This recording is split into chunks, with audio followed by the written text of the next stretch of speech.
Olá, boa noite a todos. Sou o Dr. Felipe Rossi, cirurgião bariátrico de São Paulo, e hoje estamos aqui no 6º Bari Live de 2021, com grandes novos na sociedade, para falar sobre o tema como reduzir a compulsão por doces e perder peso.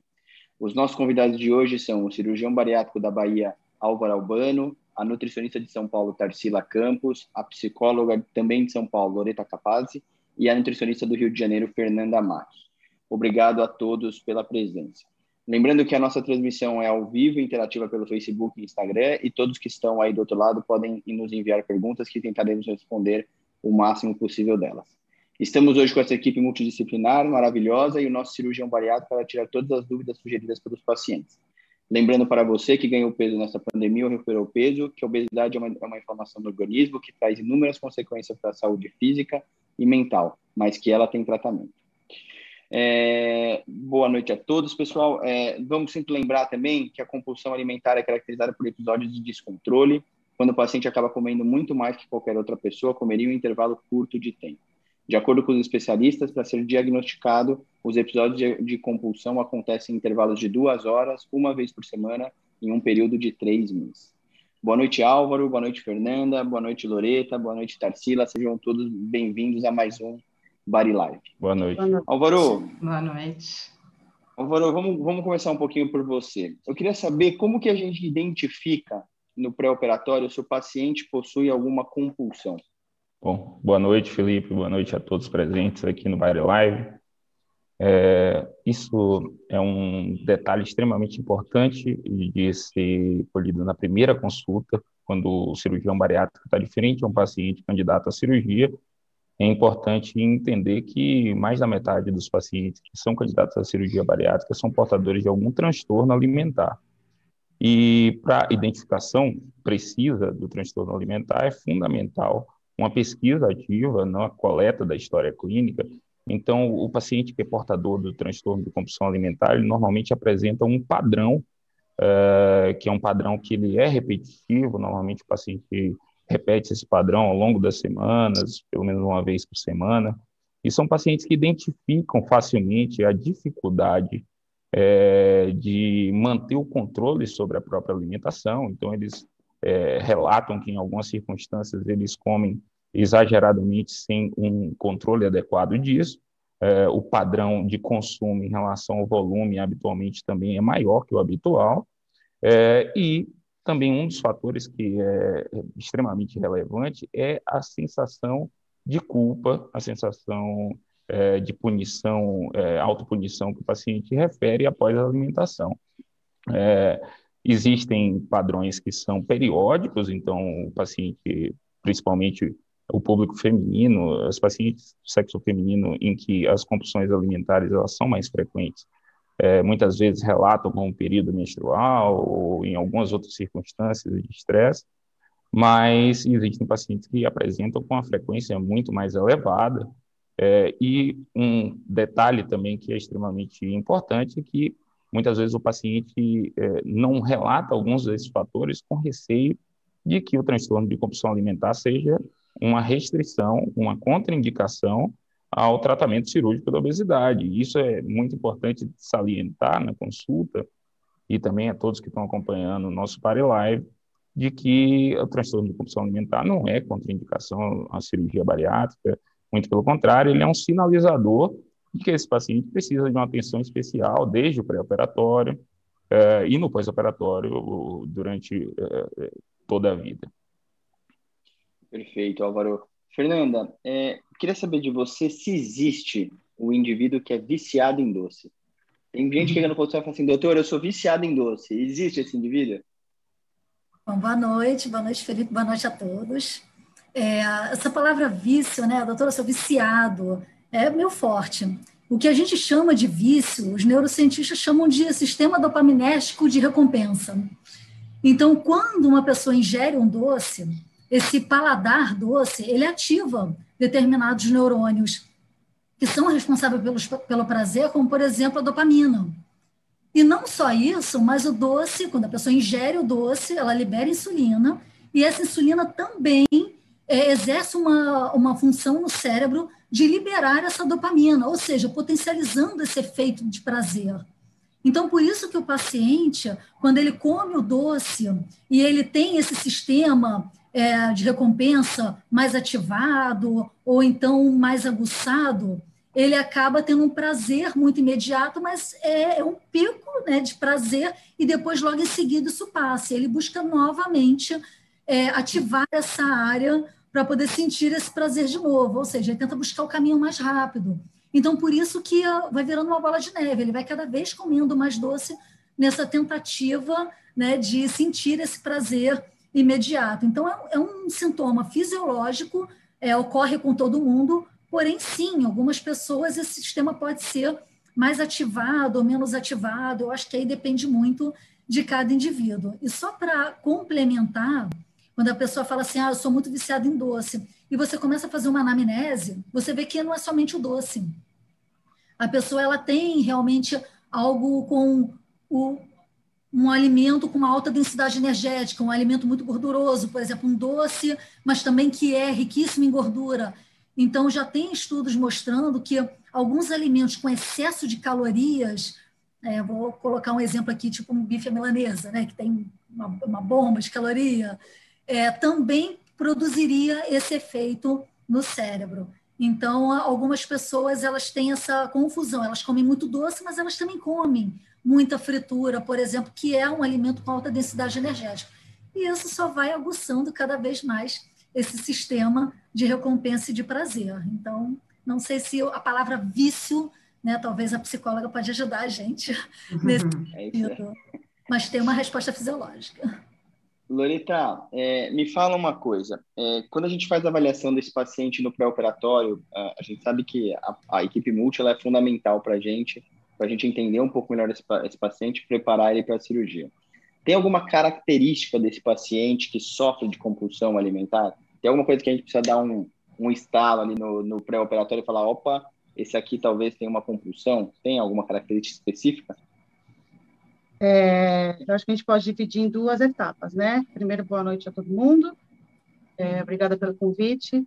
Mas eu acho o seguinte, que existe um perfil de paciente, né? Que tem o transtorno do comer compulsivo. O transtorno do comer compulsivo nem sempre vem sozinho, ele pode vir acompanhado de outras doenças psiquiátricas, um transtorno de humor, depressão, ansiedade, né?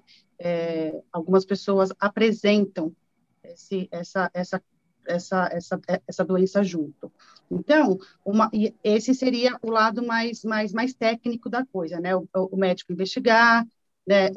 Questionar se ele já passa por algum acompanhamento psiquiátrico, algum acompanhamento psicológico, porque às vezes ele já faz isso e ele acaba até contando já para a gente.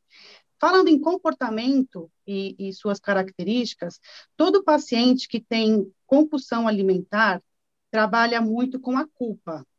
Ele não compensa, no caso da bulimia, por exemplo, né, purgando, ou seja, fazendo sei lá, tomando remédio para urinar mais, diuréticos, ou então usando métodos purgatórios, vomitando, enfim.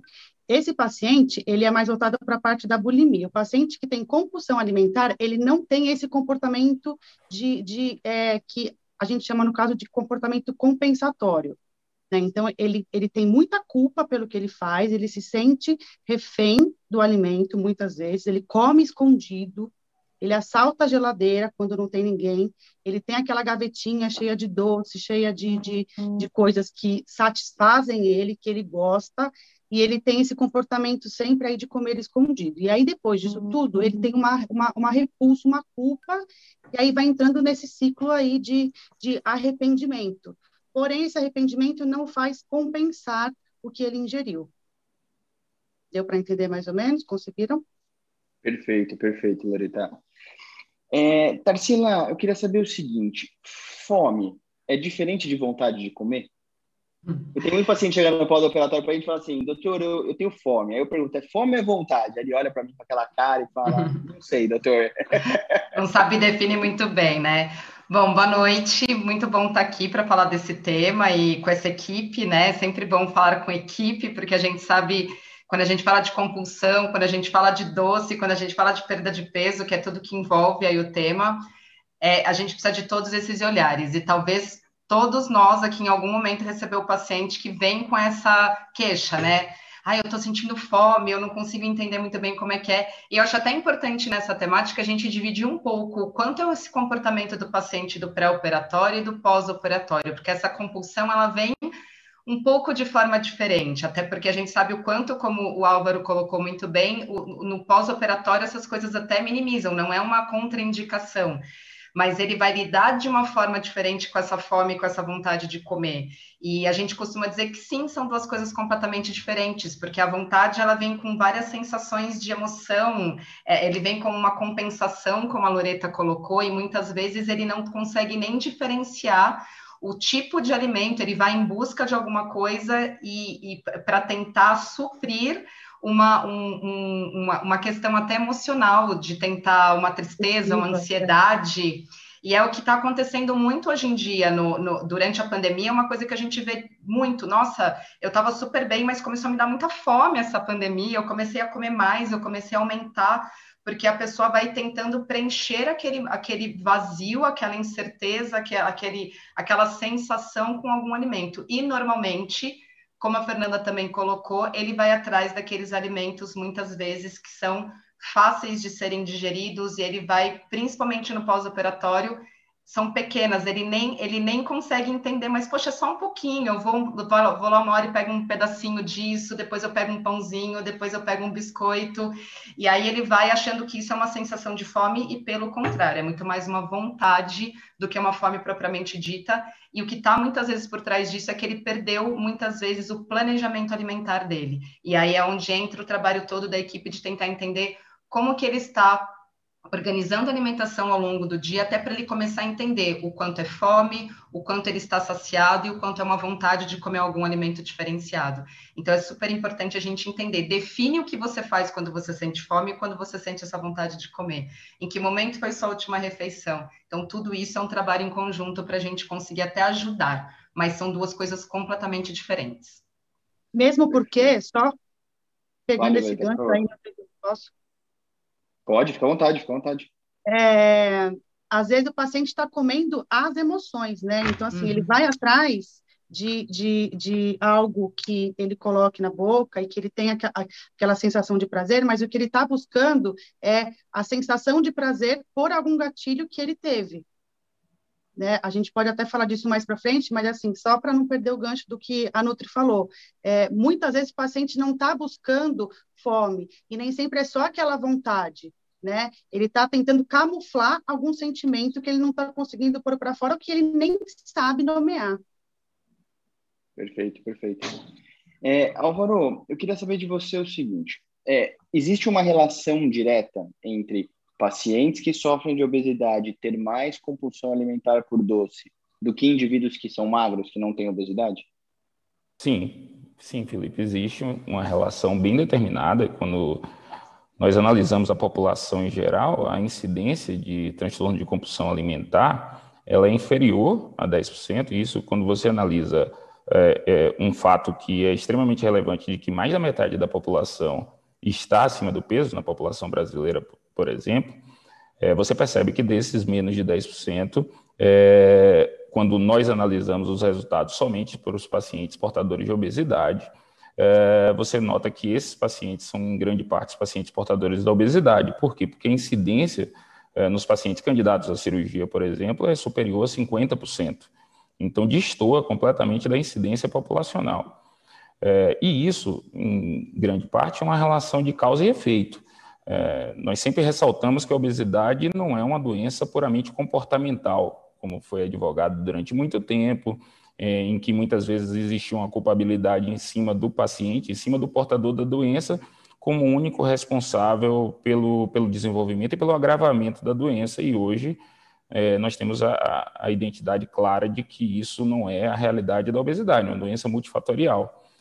No entanto, esses fatores que aí eles se unem, né, os fatores psicológicos relacionados à compulsão, as alterações do ponto de vista nutricional vinculados a esse consumo de alimentos ultraprocessados. Então, os alimentos que são os carboidratos ultraprocessados, eles têm um índice glicêmico, ou seja, o quanto ele consegue aumentar a glicemia do paciente em menor tempo, eles têm um índice glicêmico alto, eles têm um grande aporte de calorias, que isso, indubitavelmente, faz com que o paciente ganhe mais peso. Então, esses pacientes, muitas vezes, também são pacientes que têm receptores em relação a esses estímulos de recompensa através dessa alimentação mais aguçados, então eles realmente se sentem mais satisfeitos com o consumo desse alimento. Então, a incidência nos pacientes portadores de obesidade é muito maior do que nos pacientes que não são portadores de obesidade, e quando nós falamos de cirurgia bariátrica, isso é ainda mais marcante. Perfeito. Fernanda, vamos entrar um pouquinho mais assim, a fundo do tema do Body Life, que o Body Life está bombando aí na internet. Acho que o pessoal hoje está querendo uma forma de um milagre aí, que acho que a gente não vai conseguir, mas acho que a gente vai dar muita dica boa aí. É o pré-Páscoa. É o pré-Páscoa, exatamente. A gente vai falar um pouquinho sobre Páscoa lá na frente, hein, sobre algumas dicas. Quem está daí do outro lado agora, que daqui a pouco a gente vai falar um pouquinho sobre Páscoa. Fernanda, eu queria saber um pouquinho assim, quais os doces que geralmente ocorrem mais abusos por parte dos pacientes com obesidade? E pós-cirurgia, o que você recomenda? Tem alguma recomendação, assim, melhor isso, melhor aquilo? Como que é a recomendação? Bom, o que eu escuto, e eu acredito que a Tarsila também deve escutar bastante, né? Chocolate, primeiríssimo, né?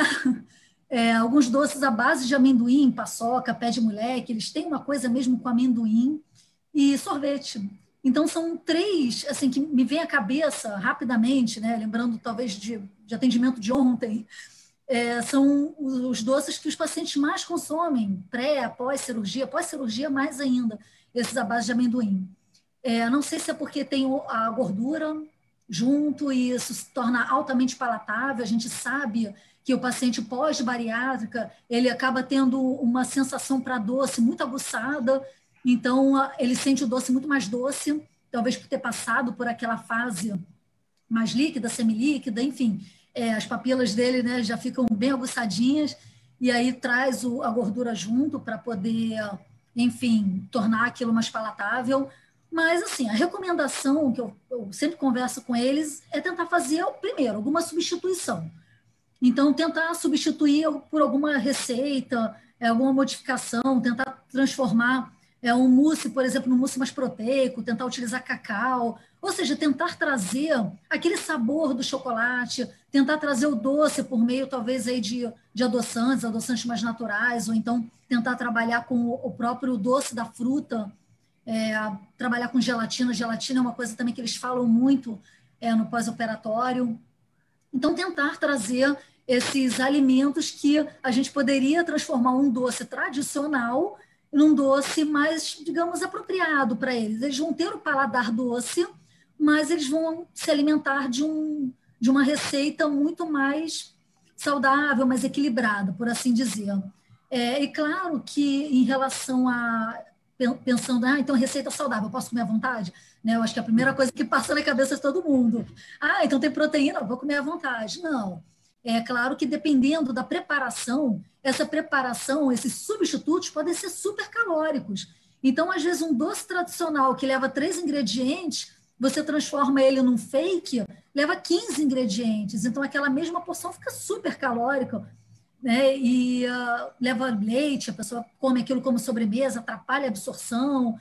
Enfim, o que a gente precisa é chegar num bom senso, né? Trabalhar entre o consenso e o bom senso. O consenso me pede para retirar o açúcar, para dar mais proteína, para evitar o doce, se a gente pensar na pirâmide bariátrica. Mas o bom senso me traz o quê? Poxa, aquele paciente tem um paladar para o doce, ele gosta muito de doce, é um sofrimento para ele. Então, a gente tenta trabalhar no equilíbrio. Dentro de um contexto alimentar saudável, equilibrado, é claro que o paciente pode comer uma quantidade pequena de doce ou de chocolate, mas pensando no bariátrico e na síndrome de dumping, sim, ele deve evitar aqueles alimentos com alta concentração de açúcar e de gordura, porque aí não é só um pouquinho, né? Um pré-operatório só um pouquinho não vai fazer mal, mas no pós-operatório um pouquinho vai dar um transtorno danado gastrointestinal, que é a síndrome de dumping. Então, tem que avaliar em que momento está esse paciente, pós-operatório, pré-operatório, para poder inserir nesse contexto. Acho que só para complementar o que a Fê, com certeza, né, Fê? A gente tem os campeões de audiência aí quando a gente fala de doce no consultório, e aí trazendo para o momento do pós-operatório, acho que vem muito aquela percepção de, mas se fosse antes da cirurgia, eu ia comer a barra inteira, Tarsila, então eu tô no lucro, né? Então fica muito aquela mística de que, ok, agora eu fiz a cirurgia, eu tô ganhando, eu vou continuar tendo aquela cadência de frequência de comer o tal do doce todos os dias, mas eu tô comendo numa quantidade menor. E aí vem muito do que a gente fala que tem que caminhar junto com o processo de pós-operatório, que são os conceitos de educação nutricional, que tá tudo bem a gente ter um paladar mais pro doce, algumas pessoas referem, mas eu sinto falta de alguma coisa mais doce, mas tentar trabalhar isso mesmo que a Fê falou. Poxa, vamos tentar encontrar dentro da alimentação saudável sugestões de alimentos que tragam essa palatabilidade do doce, mas que não necessariamente sejam doce. E óbvio que vai ter aquele dia mais social, que eu estou numa festa, que eu vou no restaurante, não agora na pandemia, né, gente? Mas assim, que eu reservo aquele momento, talvez para fazer uso de um doce, onde eu vou quantificar e vou me programar para esse doce. A gente costuma dizer que o doce programado não sai caro. Obviamente que a gente vai entender se é um paciente que já tem uma questão relacionada a um dumping, que obviamente a gente fala que às vezes são problemas de pós-operatório, aí algumas consequências que têm efeito até educativo para algumas pessoas. Eu tenho paciente que fala, por que eu não fui premiado de ter o dumping? Porque eu como e não sinto nada. E tem aquele que fala, só de eu olhar para o doce eu já tenho dumping. Então, óbvio, a gente não tem uma bola de cristal para saber, mas entendendo a individualidade de cada um, a gente sabe que não precisa ser uma coisa que zere completamente. A gente pode tentar trabalhar, mas também não é porque o doce caiu bem que dá para eu comer todos os dias, ou porque eu estou fazendo uma receita mais adaptável que eu posso comer à vontade. Então, vale a pena a gente trabalhar esse contexto e enxergar dentro da alimentação da individualidade da pessoa o que vai funcionar para aquela pessoa. Então, talvez não exista uma fórmula mágica, mas tem sim como a gente individualizar. Isso, pode falar. Isso, psicologicamente falando, tem tudo a ver, né? Porque o paciente ele começa no pós-operatório, assim, a partir do momento que ele é liberado para comer um doce, ele começa a se sabotar. Então, ele come aquele doce aquela vez, né? Ele não se planeja, ele não conta para a equipe que isso está acontecendo. Se ele não adere, inclusive, ao tratamento, ele acaba não adquirindo recursos internos, né? Estratégias que uma equipe, né? A Nutri, a psicóloga, podem ajudar ele a definir. E aí, ele se ilude. Por quê? Porque ele começa a perder peso e ele está comendo doce. Ele fala, poxa vida, então eu tô comendo doce e estou perdendo peso. Só que no final, quando ele for estabilizando, né, os médicos sabem isso mais do que todo mundo, eu acho também, que se ele tem um potencial para perder mais peso, ele só vai se dar conta quando ele está ele estabiliza e fala, poxa, de 30 quilos eu acabei perdendo só 15 quilos, né? E aí ele volta para a gente de novo, pedindo ajuda, porque ele não usou esse tempo, ele não aprendeu, né?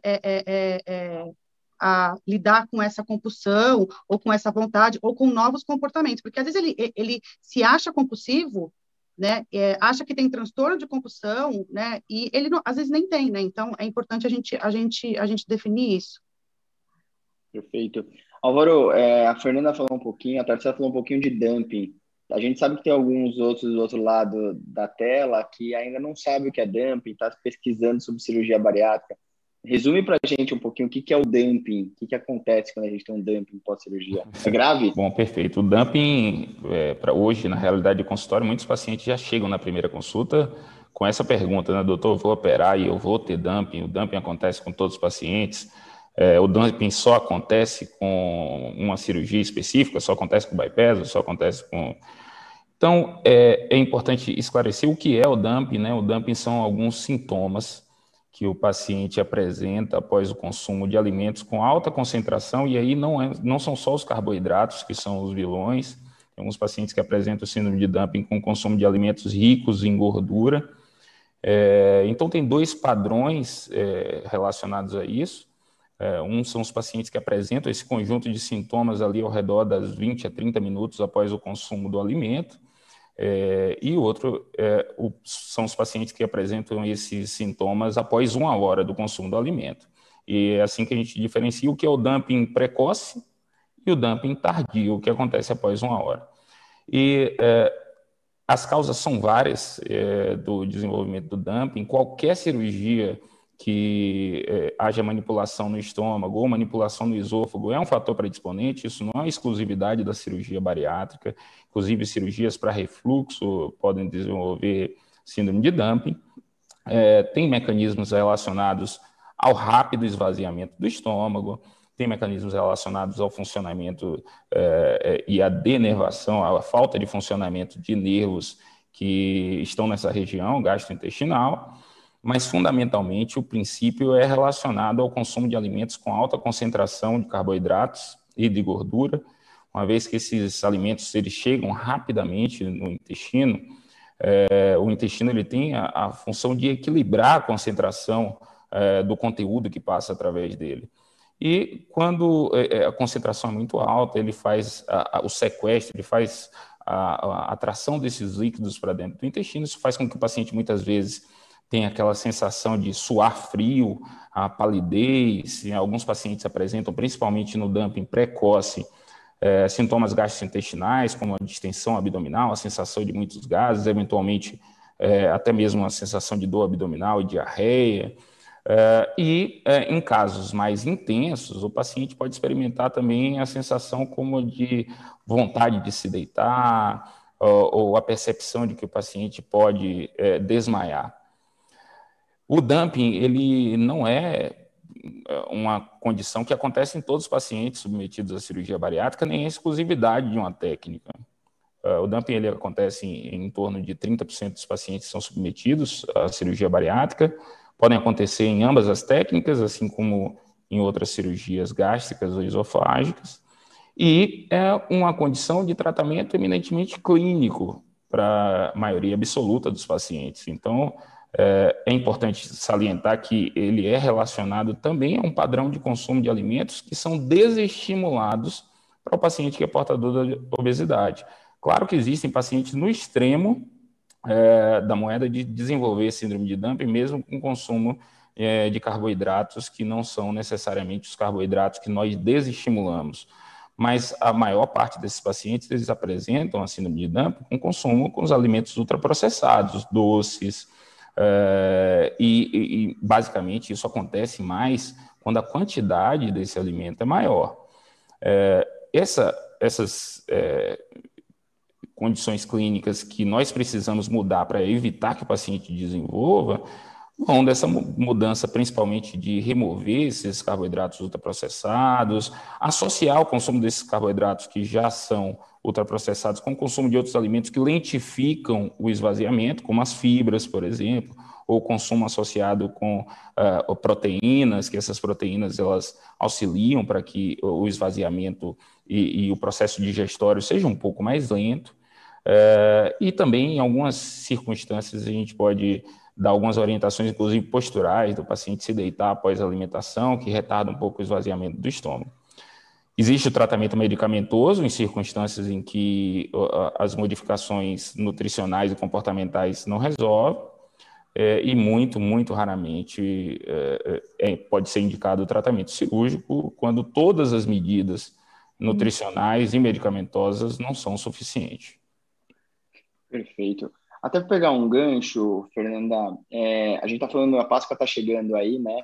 E a gente sabe que o consumo de chocolate aumenta nessa época. Eu queria, até fazendo gancho com a pergunta com a resposta do Álvaro, tem algum doce que a gente tem uma menor chance de ter dumping? E outra coisa que eu queria saber de você, paciente bariátrico pode comer chocolate diet à vontade? Está liberado? Bom, difícil ter um doce. Se o paciente ele tem síndrome de dumping, difícil ter um doce que não vai causar síndrome de dumping, porque, como o próprio doutor Álvaro falou, pode não ser somente com açúcar, pode ser o excesso de gordura que leva esse paciente a ter dumping. E com relação à vontade, nem água, né? A gente pode consumir à vontade, a gente passa mal. Então, não existe um chocolate que pode ser consumido à vontade. Quando a gente pensa no paciente bariátrico e pensa, então o açúcar vai levar a um dumping, então pensa no diet. Só que o chocolate diet, ele tem gordura pra caramba, ele é destinado para um público específico que é o diabético, né? Então, ele foi idealizado para isso, nesse sentido. Então, eu pensaria num chocolate de melhor qualidade, com mais fruta, no caso o cacau é uma fruta, Então, esse chocolate ele vai ter uma qualidade muito boa, ele vai ter uma gordura melhor do que um chocolate ao leite, por exemplo, não vai ter tanto açúcar, não vai ter tanta gordura, no caso, saturada, vai ter mais gordura monoinsaturada, vai ter o próprio antioxidante do cacau, não vai precisar colocar tanto açúcar assim, porque a proposta do próprio alimento é ter esse amargor. Então, é uma quantidade em torno aí de 30 gramas, a literatura bota de 25 a 60, né? Eu acho que depende muito de cada paciente. Tem paciente que fica bem com 30, tem paciente que a gente dobra a dose, né? Coloca 60. Mas é tudo prescrito no plano alimentar dele. É como eu falei, a gente alia o consenso ao bom senso. A vontade, eu fico muito preocupada com essa palavra, né? Então não tem caloria. Não, tem caloria sim, pra caramba. Qualquer alimento terá caloria. Perfeito, perfeito. E me fala uma coisa, Loreta, tem alguma dica que pode ajudar o paciente que fez a cirurgia a evitar essa compulsão por doce? Loreta? Acho que a Loreta caiu. Então, travou? Acho que a Loreta travou. Tudo bem. A gente volta daqui a pouquinho com a Loreta. E, Tarsila, me fala uma coisa, então. Mesmo pensando nessa parte do planejamento alimentar desse paciente que tem a vontade de comer doce, quer comer doce, quais são os pontos de atenção no planejamento alimentar que esse paciente deve ter para reduzir os episódios de compulsão por doce? Tem alguma dica que a gente pode dar para o nosso paciente? Acho que na maior parte das vezes a gente já começou a falar um pouquinho ali nas outras perguntas, mas essa questão de planejamento alimentar é extremamente importante. Então, quando a gente recebe no consultório um paciente com essa queixa ou com esse compartilhamento de que eu acho que eu estou comendo mais doce, está me aguçando mais. Então, existem várias questões nutricionais que, quando a gente está no pós-operatório de cirurgia, são importantes da gente conseguir cumprir. Então, muitas vezes relacionado à quantidade de água que esse paciente precisa consumir ao longo do dia, que é uma coisa que às vezes é um desafio para ele, a quantidade de proteína que tem que, de uma certa forma, estar bem distribuída ao longo do dia, e é uma proteína, muitas vezes, os alimentos fonte de proteína, então as carnes, os pacientes acabam tendo um pouco mais de dificuldade, porque ele precisa ter mais atenção, ele precisa ter um tempo maior para se dedicar àquela refeição, para conseguir dar conta de uma refeição mais rica em fibras, mais rica em proteína. E aí o que acontece? Quando ele vê que fica difícil, porque ele passa mal, ele entala, não dá tempo, ele tem que fazer outra coisa, ele vai automaticamente substituindo essa refeição, onde deveria ser a base nutricional do planejamento alimentar dele, e ele vai indo em busca de alimentos que são de mais fáceis de digestão. E aí entra um pouco do que o Álvaro falou, os alimentos ultraprocessados. É a hora que entra um biscoito, ele vai enganando aquela fome, né? Ele vai trocando refeições que deveriam estar estruturadas, com horário estabelecido, com uma composição nutricional que vai trazer um benefício, e ele vai trocando por esses alimentos de mais fácil digestão. O chocolate acaba sendo um deles, né? Como o próprio Álvaro falou, nem todos os pacientes têm o dumping. Então, a gente tem uma fatia aí dos pacientes que vão usar o doce no pós-operatório e tá tudo bem. E aí ele vai falando, aqui tá muito mais fácil eu usar do que sentar e fazer uma refeição. E ele vive de belisco. E aí entra um pouco aquele contraponto de, obviamente, que ele vai aumentar a quantidade calórica dele do dia no que a gente chama no mundo da nutrição de caloria vazia. Ou seja, ele está chegando numa densidade calórica importante para a rotina dele, só que sem nutriente.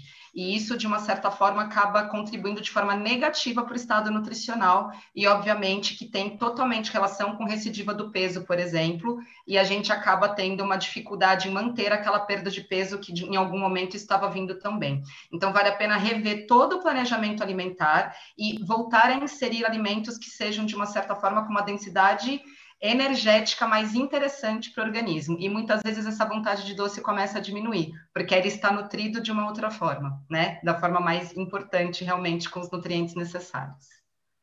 Ô, Loreta, você caiu, eu estava te perguntando, e acho que vou te fazer duas perguntas. Vou te fazer duas perguntas. Uma, eu queria saber se a gente tem alguma dica para ajudar pacientes que fizeram a cirurgia a evitar a compulsão do doce, tá? E a segunda, até entrando um pouquinho no gancho do que a Tarsila disse, a família pode ajudar esse paciente que é o beliscador? Esse paciente que está o dia inteiro ali beliscando alguma coisinha por doce? Tem algo que a família pode fazer? Ela olha e fala, ele está comendo doce o dia inteiro. Tem alguma coisa que quem está do lado dele pode ajudar? Eu costumo dizer que a família ela é quem mais ajuda e quem mais sabota também, né? Porque, às vezes, é o ritual daquela família que proporciona aquele movimento do comer também, né? Então, assim, tem muitas famílias que só um integrante é compulsivo e tem outras famílias onde vários integrantes são compulsivos. E os hábitos alimentares também não são favoráveis para que o paciente tenha um comportamento melhor ou que busque ajuda, enfim. A gente pega muito paciente que a família não aprova o acompanhamento psicológico, a gente pega paciente onde a família não está a fim de ajudar, né, na hora de fazer uma refeição melhor, continua comprando bolachas, biscoitos, tudo que o paciente gosta. E isso, às vezes, não é só para sabotar o paciente, às vezes é, inclusive, demonstração de afeto. Né? Então, assim, poxa, eu fiz com tanto carinho para você, come só mais um pouquinho e tal, né? Então, assim, são dois lados. Do lado onde a família percebe que o paciente está se comportando de maneira negativa para o sucesso do tratamento, o importante é alertar e apoiar ele para que ele vá buscar ajuda, porque isso também não é vergonha para ninguém, né? Os pacientes têm essa vergonha de buscar ajuda, tá indo super bem, aí de repente acaba tendo que assumir para si mesmo que está com dificuldade de controlar, né, o impulso por comer.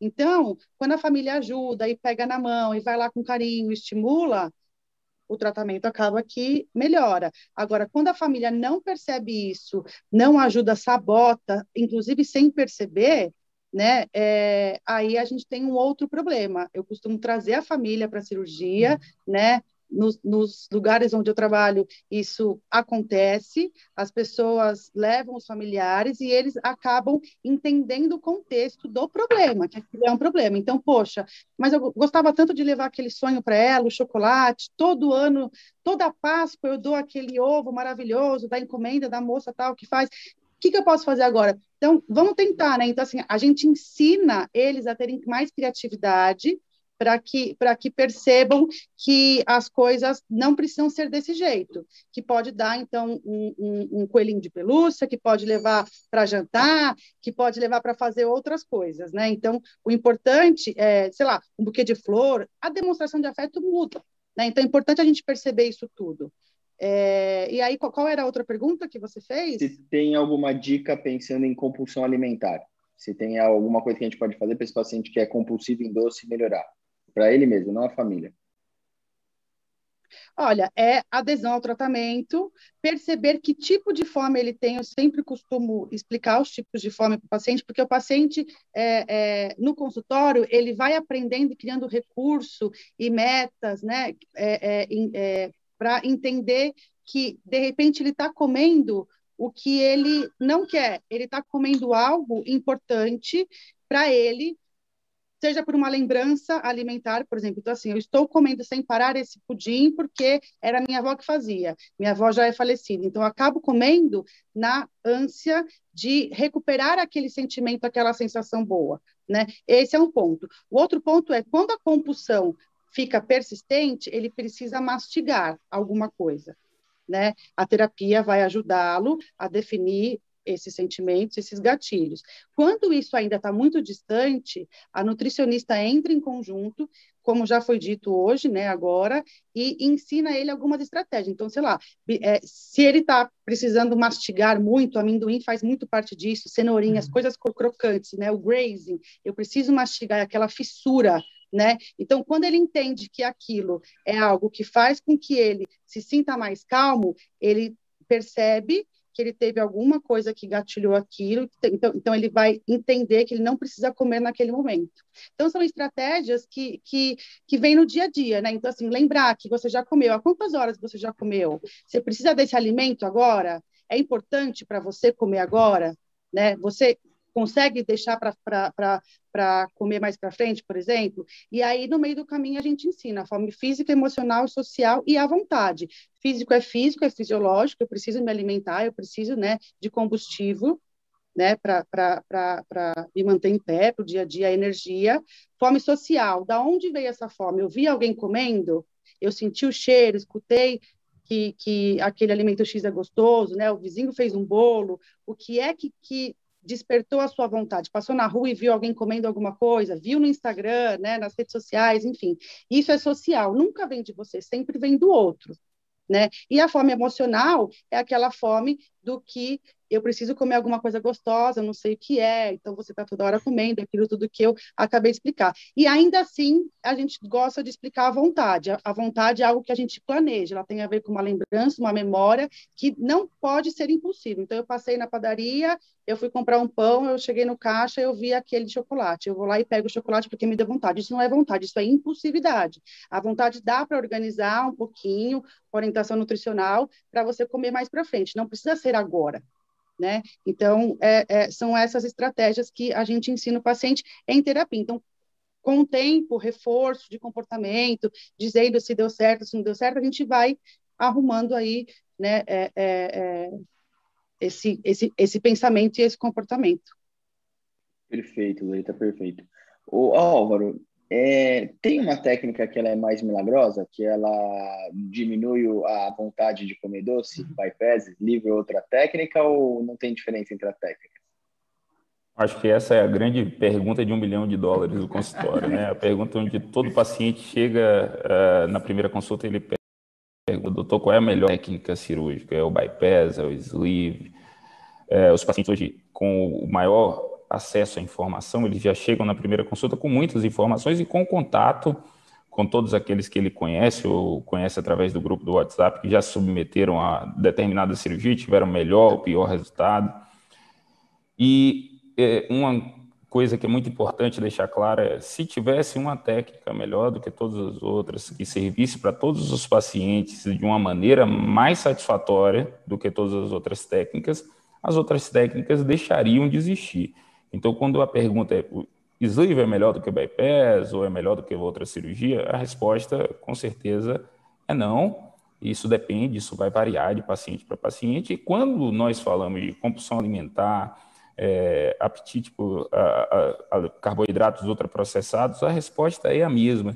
Esse não é um critério que nós utilizamos para selecionar a técnica operatória.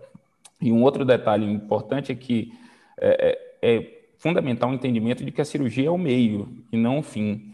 Muitas vezes, na busca da solução para todos os males, o paciente identifica a cirurgia como o potencial de corrigir todos os fatores relacionados ao surgimento da sua obesidade. E esquece que a obesidade é uma doença que é multifatorial, tem os fatores nutricionais, tem os fatores psicológicos, tem os fatores do ponto de vista da atividade física. O sedentarismo ele é marcadamente um fator relacionado ao surgimento da obesidade, mas tem fatores hormonais, tem fatores genéticos. A cirurgia não é um milagre que corrige todas as nuances relacionadas ao problema que o paciente tem. E é aí que a interdisciplinaridade entra como o verdadeiro tratamento. A cirurgia ele é o agente viabilizador e o mais potente agente viabilizador do resultado que, para esses pacientes, para esse perfil de pacientes, o tratamento clínico puro não é capaz de oferecer.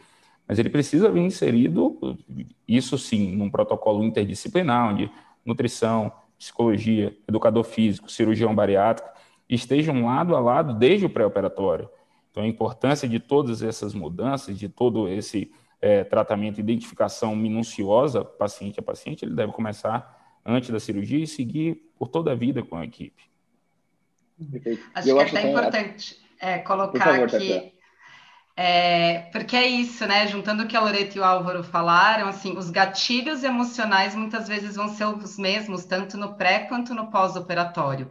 Então, muitas vezes, as ferramentas que ele utilizava de pré-operatório, ele vai continuar, né? É o que a gente fala, não tem uma varinha mágica aí que vocês usam no centro cirúrgico, que vocês, deixa eu fazer aqui, mudar a forma de relação com a comida. Então, é muito importante, às vezes, dentro do tratamento da obesidade, a gente sempre lembrando que a obesidade ela é uma doença crônica, e mesmo após o tratamento cirúrgico, é uma batalha dia após dia para a gente tentar, junto com o paciente, com uma das melhores ferramentas que a gente tem hoje para o tratamento da obesidade, que é a cirurgia, criar um estilo de vida saudável, criar uma relação diferente com a comida, entender, escutar o que é cada tipo dessa fome e saber criar estratégias, e obviamente que todos os mecanismos da cirurgia, a gente sabe o quanto eles vão ser parceiros nesse momento de descobrir novos paladares, novas formas de você inserir outros alimentos na rotina, e aí talvez aí é o grande movimento que a gente precisa trabalhar comportamentalmente junto com o paciente,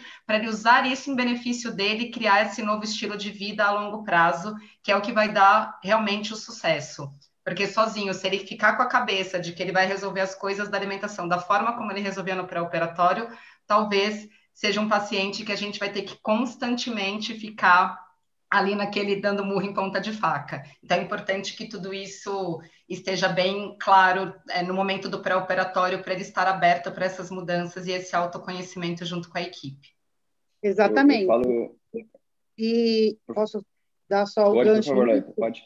O importante é identificar isso justamente pelo fato de que um paciente operado, poucos deles conseguem comer a mesma quantidade depois, e ele pode continuar ou desenvolver compulsão alimentar depois, né? E aí, como a gente vai diagnosticar isso tudo, né? Porque, veja, o pouch dele é pequeno, né? A bolsa está menor e tal, muitos conseguem comer algumas coisas em grande quantidade, outras coisas em menos quantidade, mas eles continuam beliscando. Então, é importante o paciente e a família prestar atenção exatamente nisso, né? Porque, sei lá, eu como uma caixa de bis sozinha, se precisar, eu como. Outras pessoas não comem, né? Então e assim, e tem gente que come escondido e que sofre com isso.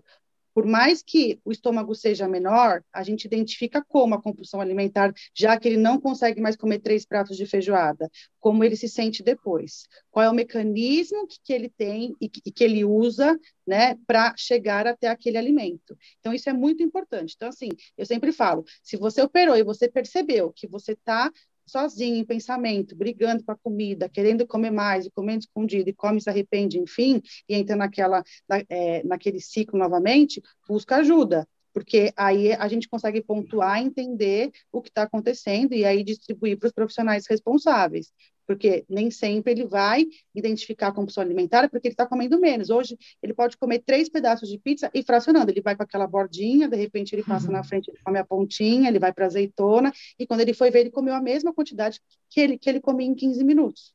Isso também é compulsão. Eu falo muito que eu acho que um dos maiores legados do Body Live é a tentar colocar para o nosso paciente a função da equipe multidisciplinar, né? Eu falo que a gente, é claro que a gente aqui quer passar uma informação de qualidade, mas eu acho que o final igual de todo o Body Live, independente do tema, ele bate sempre na mesma tecla. A equipe multidisciplinar, ela é parte fundamental para um resultado. Ele achar que ele sozinho vai corrigir tudo que ele fez de errado e que a partir dali aquilo mudou na vida dele, não dá. Eu falo para o paciente que tem muito paciente que começa a perder peso e ele começa a fazer questão de esquecer daquilo que ele passou na vida dele. Eu falo que não. Ele tem que lembrar muito bem tudo aquilo que ele passou na vida dele para não deixar que aquilo se repita novamente. Falando em Páscoa, falando em chocolate, Fernanda, tem diferença do chocolate branco para o preto? Qual é a melhor opção para quem quer perder peso ou evitar ganho de peso nessa Páscoa? Tem diferença, sim, entre o chocolate branco e o chocolate preto. O chocolate branco ele não leva massa de cacau, ele só leva a gordura, né, a manteiga do cacau, leite e açúcar. Por isso que ele é tão doce. Então, com certeza, de longe, seria a escolha não só para um bariátrico, para qualquer pessoa. Né? E com relação seria a pior escolha, né? Seria a pior escolha. Não, passar longe, né, dessa escolha. E, com certeza, o chocolate preto ele tem as suas nuances. Então, ele tem desde o leite até o 100% amargo. E, assim, claro que se a gente pensar na qualidade do chocolate, como eu falei anteriormente, o chocolate mais amargo é melhor, uma vez que tem mais fruta. Mas tem uma pegadinha dos chocolates, e eu não sei se as pessoas sabem disso. Mas o chocolate meio amargo, ele é um problema, ele acaba sendo aí um vilãozinho na história. Então, a pessoa está ali comendo um chocolate meio amargo, então estou comendo um chocolate com antioxidante, com bastante cacau. Não. Ele tem em torno de 40% só do fruto, então ele não é tão amargo assim. E para poder tirar aquele gostinho residual, esse chocolate especificamente acaba sendo inserido com mais açúcar. Então é uma curiosidade, né? Eu não sabia. A gente adora ler um rótulo, né? Adora um rótulo de alimentos. e aí é uma surpresa para muitas pessoas que pensam, então eu vou ficar no meio termo, eu não consigo amargo, o leite para mim não é tão interessante, tem muita gordura, muito açúcar, eu vou ficar no meio amargo. O problema é que o meio amargo pode conter até mais açúcar do que o leite, por exemplo. Mas em termos de qualidade, com certeza, o amargo. E quando você falou em reganho de peso, não é o chocolate que leva a pessoa a ganhar peso, né? Convenhamos. Não existe um alimento vilão. Eu sou muito problemática com relação a isso. Hoje mesmo eu fiz um atendimento, se ela estiver me vendo, ela vai falar, sou eu. Ela falou assim, nossa, eu vim para consulta armada até os dentes, porque eu achei que você ia me tirar tudo. Eu falei, claro que não, eu vou organizar tudo, né, Társila?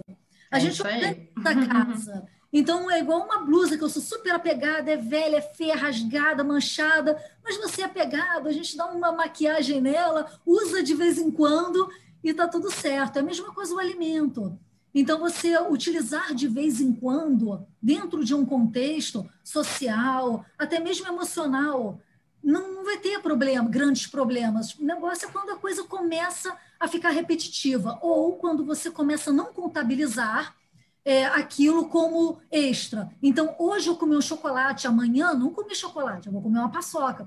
No outro dia, não é chocolate nem paçoca, é um doce de leite. Ou seja, você vai diferenciando os alimentos na sua cabeça. Eu comi chocolate há 20 dias atrás, mas eu venho comendo seus substitutos ao longo da semana. Então, é prestar atenção nessa alimentação automática, de recompensa, enfim.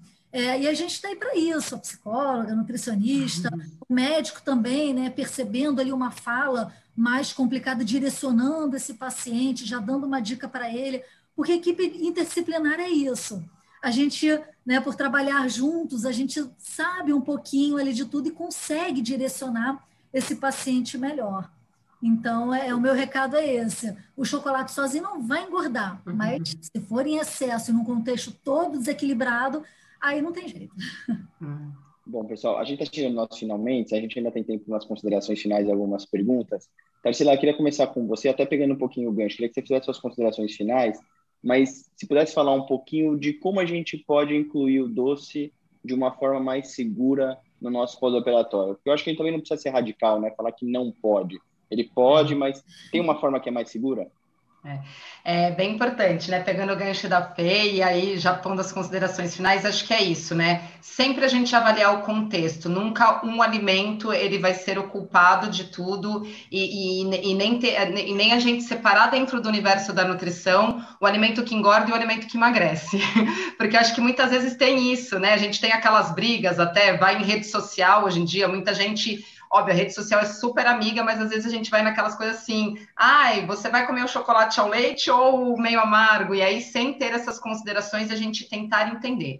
E aí a gente vem no contexto de educação nutricional, que é isso. Sempre fazer uma leitura de rótulo, entender qual que é aquele alimento que você está colocando dentro da sua rotina. A gente sabe que muitas vezes lá no rótulo você tem informação do carboidrato, você pode ler a lista de ingredientes, muitas vezes, dos alimentos, e quando a gente está falando do universo dos chocolates, lista de ingrediente vem em ordem decrescente do que tem mais e o que tem menos. Então, se o açúcar está entre os primeiros ingredientes, sim, aquele alimento é riquíssimo em açúcar.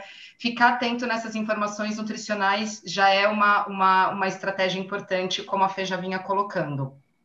E como que a gente vai colocar ele na rotina? Então, muitas vezes é isso. Será que dentro da pessoa que fez uma cirurgia, eu vou deixar de fazer uma refeição, onde eu tenho que entregar alguns nutrientes em substituição ao alimento caloria vazia? Que tal, então, a gente colocar após ali uma refeição, né? Uma refeição onde eu já tenho fibra, onde eu tenho proteína, eu cumpri a minha parte nutricional, e aí após eu vou pegar dentro daquela recomendação onde o nutricionista combinou, dentro daquela margem que a Fê também colocou, dos 25, 20 a 60 gramas, e entender como que esse doce vai participar dentro da alimentação. Então, acho que vale aqui ter um entendimento. Esses dias até vi no Instagram, né, passando ali, que às vezes a gente vai olhando as coisas, aí tinha lá, dicas para a vontade de comer doce. Aí eu falei, ai, gente, eu já vou olhar aqui, né? Porque deixa eu ver o que estão postando. Aí era um rapaz no carro falando assim, como doce. Aí eu falei, gente, genial, né? Você tá com vontade, aí muitas vezes é isso. O que fazer com essa vontade? Obviamente, tendo essa percepção de como que esse doce vai fazer parte, em que quantidade, no contexto nutricional e dentro do que está combinado, a gente consegue, dentro do planejamento alimentar, fazer exatamente o que a Fê falou, organizar. Dá para organizar dentro das preferências, e aí vale a pena a gente, dentro do universo da reeducação alimentar do pós-operatório, entender as preferências daqueles alimentos saudáveis, com as calorias de boa qualidade, e também daqueles alimentos que vão fazer parte do social e como que a gente vai inserir isso em quantidade, frequência e combinação nutricional. Então dá para ser feliz na Páscoa, gente. Bom, vamos lá que nós temos 4 minutinhos aí, 1 minutinho para cada um. Loreta, por favor, considerações finais. Bom, gente, é isso, né? Eu concordo com tudo que a Tá falou. Em tempos de pandemia, fica um pouco mais complicado, né? Os pacientes pedem muita ajuda, mas eu acho que a gente tem que entender que comer não é o único prazer da vida, né? A pandemia tirou outros prazeres que a gente tinha, como sair, socializar, né? Agora, nessas últimas semanas, ir ao parque, mas dentro de casa, buscar recursos, né? Com a família, coisas gostosas, para que fique mais tranquilo e menos pesado. Vai comer um ovo de Páscoa? Compra um ovo de Páscoa, organiza, coma, seja gentil com você e com a cirurgia e com o seu processo, né? Sem se recriminar tanto. Então, se você planejar suas refeições, se você organizar, eu tenho certeza que você não vai ter problema no futuro. Agora, jogar a culpa toda no chocolate, na TPP, não dá, né? Então, se você percebe que você está nesse movimento meio confuso, liga para a sua equipe e pede ajuda. É o que eu sempre falo para todo mundo, né? Porque dá para a gente organizar. Ah, mas eu já tenho 3 anos, engordei, não sei o quê. Ou agora, será que dá tempo? Dá, sempre dá. Né? Eu falo que a cirurgia bariátrica é um casamento com a equipe sem direito a divórcio. Você pode mudar de equipe, mas você vai ter que ter sempre uma equipe perto de você.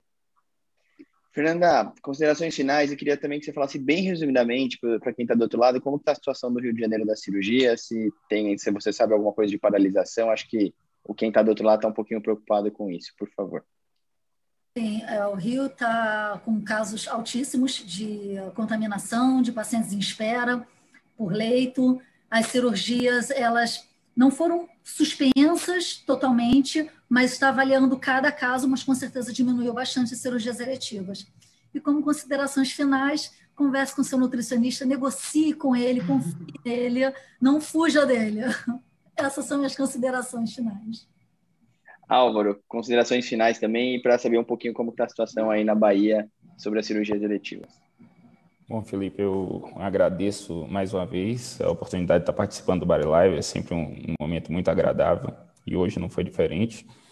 Infelizmente, nós estamos passando por uma situação muito difícil. As cirurgias eletivas, elas vinham mantendo sua continuidade com todo cuidado, com os fluxos apartados, com os protocolos de segurança, e isso ressaltando sempre a importância do tratamento da obesidade num cenário como nós vivemos hoje.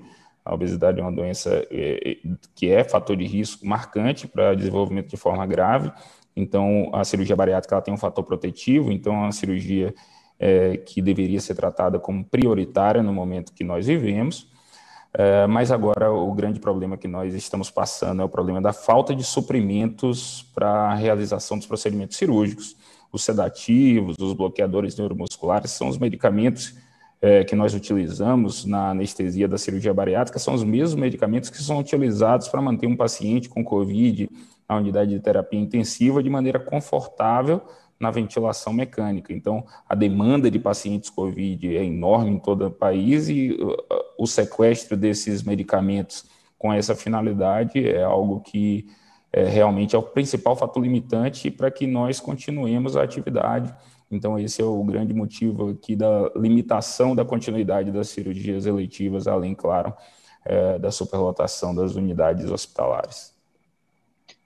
Aqui em São Paulo, a gente tem, como São Paulo e Grande São Paulo é muito grande, a gente tem algumas realidades, né, dentro da própria cidade, mas é fato que o número de pacientes internados aumentaram. Uma boa parte dos hospitais ainda mantém as cirurgias eletivas, alguns selecionam o nível de gravidade, a necessidade de algumas cirurgias, mas a gente ainda tem mantido um fluxo menor, mas temos mantido um fluxo de cirurgias. Hoje a gente teve o segundo convênio aqui que falou que as cirurgias estão suspensas até por prazo indeterminado, mas a grande maioria ainda continua acontecendo.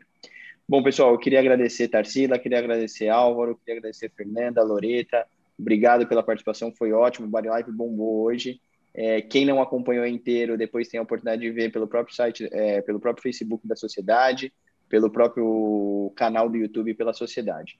Lembrando que semana que vem a gente tem mais um Body Live, sempre de quinta-feira à noite, às 8 horas da noite. Sempre reforçando que é possível buscar solução prática para ajudar as pessoas e alcançar e manter um peso saudável e saúde e expectativa de vida. Até a próxima semana, pessoal. Tenham uma boa noite. Boa noite, obrigada. Boa noite.